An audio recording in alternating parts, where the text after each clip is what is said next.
If you needed to describe a General Assembly in 3 words, what would those be? So interactive, fun, but really intense and intensive.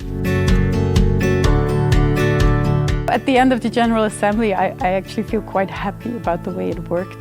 Not only because of the nice location where we are, the snow we had, but there was huge commitment and engagement of all partners. It's not that we had a one-way communication. Everyone is highly committed to the project, very much involved. They have a lot of ideas to express, have a lot of strong opinions to voice, which is very valuable because it's a networking project and it worked really well. Everyone engaged, everyone interacted.